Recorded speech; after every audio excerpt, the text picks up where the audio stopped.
sec, hein. Tiens, c'est amusant, vous savez d'où vient cette expression, la dénomination une mode de terre? Alors c'est complètement fou, ça se passe à l'époque de la Commune, Paris 1877, 2008, et les parents, si vous voulez, chevaliers qui sont comme ça en campagne, font garder leurs enfants par des nounous, et au moment du repas, pour être sûr qu'ils se taisent, on met devant eux un petit tas, un amas, ça peut être des purées, ça peut être des pommes de terre, peu importe, et en même temps on leur fait ce geste.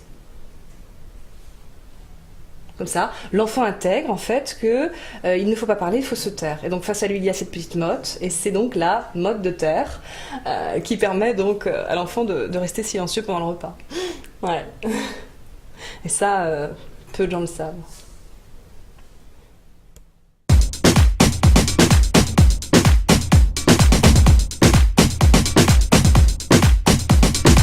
Qu'est-ce que vous en pensez? C'est bien, non? C'est amusant. Vous savez d'où vient l'expression je ne le connais ni d'Ève ni d'Adam? Tenez-vous bien, c'est une expression complètement historique qui vient du Burkina Faso. À l'époque de l'Afrique française, dans la région d'Ushuaïa, et à l'époque, on était sur la tradition orale, si vous voulez, des contes, de la mythologie, des épopées, etc. Et on ne disait pas le bouche à oreille, on disait « Tiens, est-ce que tu connais cette personne ?»« Non, je ne la connais pas. Est-ce que tu sais où je peux trouver telle chose ?»« Non, je ne sais pas. » Et vous voyez, c'était ce bouche à lèvres qui se faisait, de ces lèvres à dents, si vous voulez, qui remplaçait le bouche à oreille. Et donc, on disait, est-ce que tu le connais? Non, je ne connais ni des lèvres ni des dents. Et c'est ça la vraie origine de l'expression, et pas du tout celle qu'on connaît aujourd'hui, qui n'a rien à voir, bien entendu. Et ça, peu de gens le savent.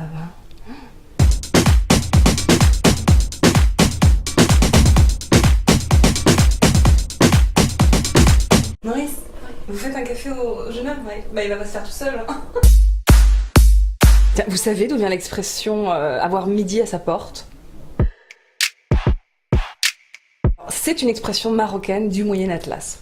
Alors c'est amusant, à l'époque, si vous voulez, le préposé au courrier s'appelait Mehdi. Et il avait donc pour charge de colporter les colis, les lettres, et quoi, et qu'est-ce. Et quand on arrivait chez soi et qu'on regardait en bas et qu'on voyait que Mehdi était en bas à sa porte, on savait qu'on avait Mehdi à sa porte, on le voyait littéralement. Hein, d'où l'expression qu'on connaît actuellement qui n'a rien à voir, bien entendu. Et ça, peu de gens le savent. Hein.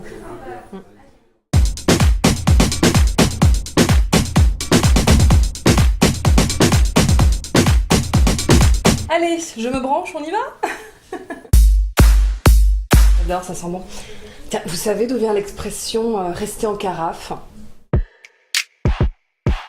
C'est une expression, vous le croyez ou non, turque, qui remonte à la préhistoire. C'est très très ancien, c'était l'époque de la guerre du feu.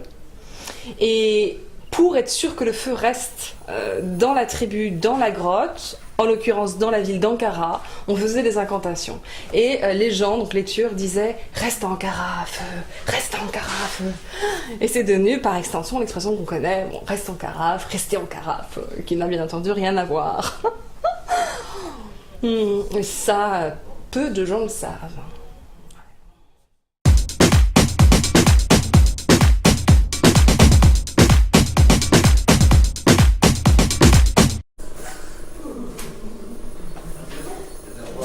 On va y aller, on va passer au bac.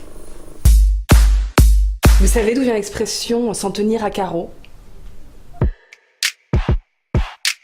On est complètement dans l'Antiquité, à l'époque de la Pythie, de l'oracle. Alors cette Pythie à l'époque s'appelle Caroline, on la surnomme Caro, et quand on veut savoir un petit peu ce qui va se passer, bien entendu on va la voir, on dit Caro, est-ce que tu peux m'informer? Et il valait mieux s'en tenir à ce que disait Caroline si on voulait qu'il ne nous arrive pas des bricoles, hein, de l'expression qu'on connaît aujourd'hui, s'en tenir à Caro. Ça, peu de gens le savent.